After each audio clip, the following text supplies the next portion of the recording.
Hiqet nga policia tabela me thënie profetike nga xhamia në qendër të Shkodrës. Një veprim i pazakont ka ndodhur mbrëm në Shkodër, ku forcat e policisë së shtetit kanë hequr tabelen me një thënie të profetit Muhammed e vendosur në oborin e xhamisë Ebu Bekër. Ngjarja ka ndodhur rreth orës 21, kur disa efektiv policie bashkë me drejtorin e policisë së Shkodrës kanë hyrë në rrethimin e xhamisë dhe kanë hequr tabelen pa paraqitur ndonjë dokument zyrtar. Dëshmitarët pohojnë se tabela ishte vendosur nga vetë Myftinia e Shkodrës dhe ndodhej brenda territorit të xhamisë, pra në pronë fetare, jo publike.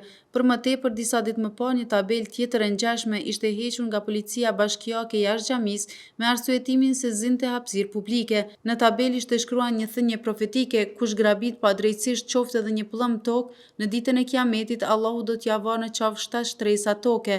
Burime pranë komunitetit fetar në Shkodër shprehin se veprimi i policisë lidhet me planin e ndërtimit të një pallati 35 katësh në truallin e xhamisë, ndërsa pretendojnë se urdhri për heqjen e tabelës është dhënë nga kryetari i bashkisë Shkodër Benet Beci, diçka që deri më tani nuk është konfirmuar zyrtarisht. Ky veprim ka shkaktuar reagime dhe indinjat, ku shumë qytetarë kanë quajtur një akt të panevojshëm dhe provokues ndaj komunitetit musliman, duke kërkuar sqarime nga autoritetet për arsyeën e vërtetë të ndërhyrjes. Ndërkaq sot edhe vetë Myftinia e Shkodrës ka reaguar përmes një postimi të gjatë në faqen zyrtare në Facebook, ku ata theksojnë se dënojnë çdo akt dhune, shkelje flagrante dhe denigrimi të pronës private dhe simbolikave të shenjta.